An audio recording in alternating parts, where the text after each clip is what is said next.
बिस्मिल्लाहिर्रहमानिर्रहीम। इय्याका नअबुदु व इय्याका नस्तईन। अल्लाह तेरी इबादत करते हैं और सिर्फ तुझी से मदद मांगते हैं। मेरे पाकिस्तान के माओ, बहनों, बुजुर्गों, बच्चों, आप सबको 14 अगस्त की मेरी तरफ से बहुत बहुत मुबारकबाद। इस 14 अगस्त पे जो बात मैं आपसे मुखातिब होना चाहता हूँ वो बेसिकली पाकिस्तान का मकसद नहीं है, बल्कि पाकिस्तान की सालमियत और उसके फ्यूचर की जो प्रोटेक्शन है उसके बेस्ड है। क्योंकि याद रखना है हमें एक चीज को कि ये वो मुल्क है जो हमने 90 साल जंग लड़ी। जंग कौन सी लड़ी? Democratic war. ना तलवारें इस्तेमाल की, ना हिपोक्रेसी की, एक डेमोक्रेटिक वॉर लड़ी और 90 साल के बाद हमने पाकिस्तान को हासिल किया। इस साल मैं आपको 3 पॉइंट एजेंडा देना चाहता हूं पाकिस्तान। उस 3 पॉइंट एजेंडा का सबसे पहले जो 3 बातें वो मैं आपको बताता हूँ। नंबर 1, हमें रीजनल जो डोमेस्टिक हेट्रेड है उसको खत्म करना है। उसके बाद number 2, domestic violence, and number 3 is regional piece. मेरे पाकिस्तान के लोगों जो डोमेस्टिक हेट्रेड है हमारे बीच में, एक तो है कौमियत का, सिंधी, बलोची, पंजाबी, पठान, इसकी बहस को हमने खत्म करना है। सब पाकिस्तानी है।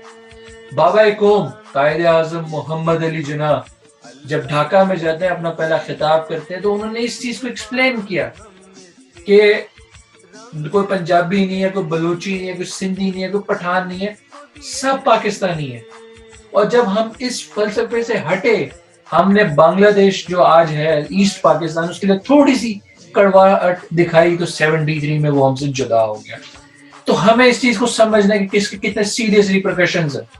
इसलिए हमने इस साल, हमारे पास ये मौका है कि हम इस चीज को खत्म करें। शिया सुन्नी की जंग को खत्म करना है। मैंने अपने आप से अहद किया कि अगर मुझे कल को मौका मिलता है किसी भी इमाम बारगाह में नमाज पढ़ने का, मैं उसमें पढ़ूंगा।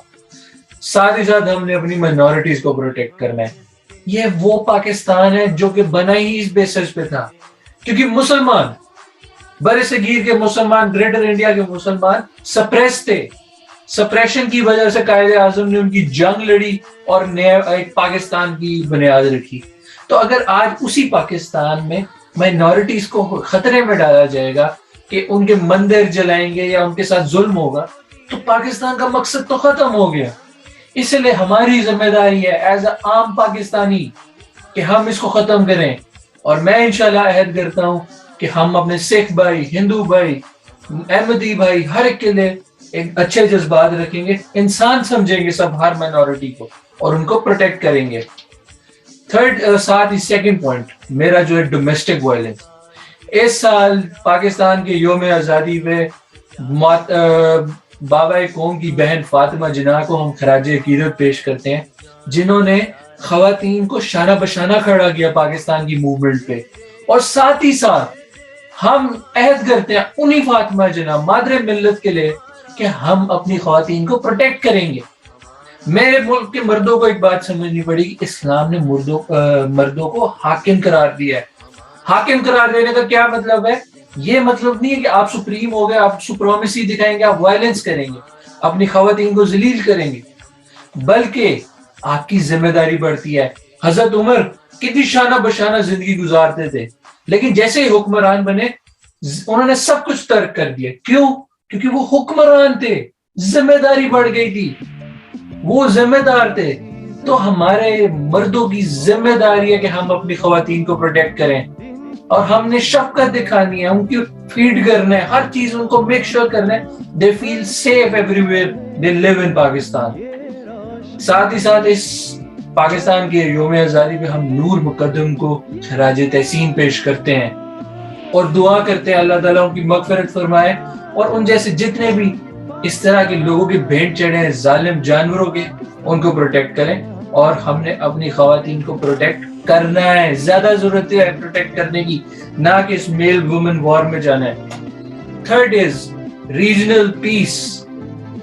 इस टाइम पाकिस्तान बहुत सख्त मुश्किलात में है। ایک انٹرنیشنل لابنگ ہو رہی ہے. لابنگ کس بیسس پہ ہو رہی ہے؟ کہ پاکستان اپنے موقف پہ کھڑا ہے. موقف کیا ہے؟ کہ ہم افغانستان میں امن چاہتے ہیں, نہ کہ کچھ بیرون ملکوں کی سازشوں کے ہاتھوں چڑھ کے اپنے ملک میں بھی کانفلکٹ لے ہیں اور افغانستان میں بھی کانفلکٹ لے ہیں. ہمیں دنیا کو ایڈریس کرنا ہے اکٹھے ہو کے کہ ہم امن چاہتے ہیں. اگر ڈیورنٹ لائن پہ تباہی مچے گی تو سب سے زیادہ ایفیکٹ پاکستان ہوگا.